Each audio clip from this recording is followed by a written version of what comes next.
Good afternoon, everyone. I'm going to go over a case today and kind of make short order of it because the bottom line is very clear what needs to be done.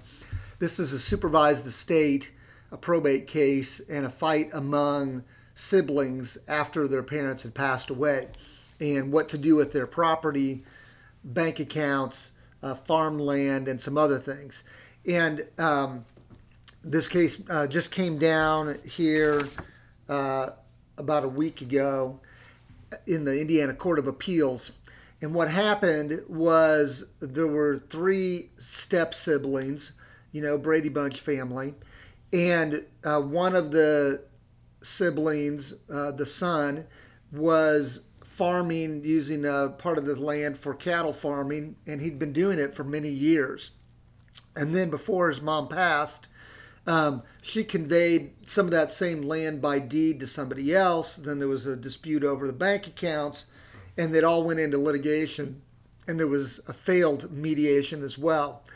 Mediation, as you all know, or I try to report, is a common way that lawsuits are settled. The courts prefer it because people get to work out their differences and come to an agreement that satisfies everyone. Well, the mediation failed, and there was quite a few procedural matters that were going on in the case.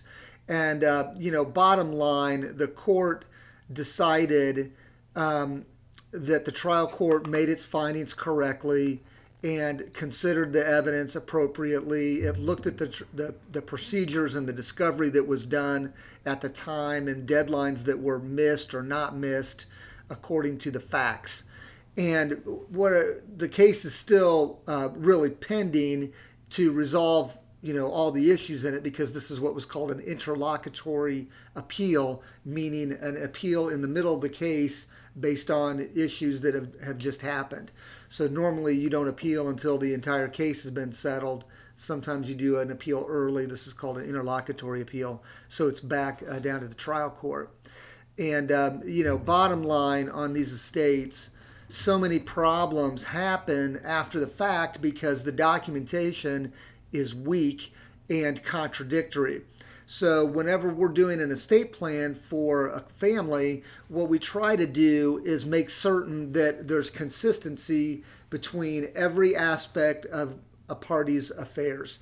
So in this case, you've got the son farming the land thinking it's going to be his, and then mom gives a deed to somebody else later that didn't account for his interest, and then it never, all the above, didn't account for the bank accounts that were in the will and how they were disposed of, right? So the will says one thing, the deed says something, practice of what's actually happening on the ground, all different. And you really have to bring all of that together, and it requires a little more effort, but it pays off in the end because now this family's been litigating the case for a number of years. Mom and dad have been gone for a long time, and they still don't have it resolved, and it's cost them a ton of money. Plus, it's uncertain what the final rule is going to be. But avoid all those problems by getting your estate plan in order and making certain that every aspect of your affairs is consistent. So if you create a trust, put all your assets into the trust so that you don't have conflicting management later and maybe a probate of the estate. And same thing with the bank accounts, same thing with the deeds. Make it all consistent from A to Z, and we can help you do that. We do it on a regular basis for clients, and it just is amazing how many aspects of a family's life get jumbled up. So be careful with that. Don't get a fighting siblings case going for yourselves and your loved ones for after you pass. Thank you and have a good day.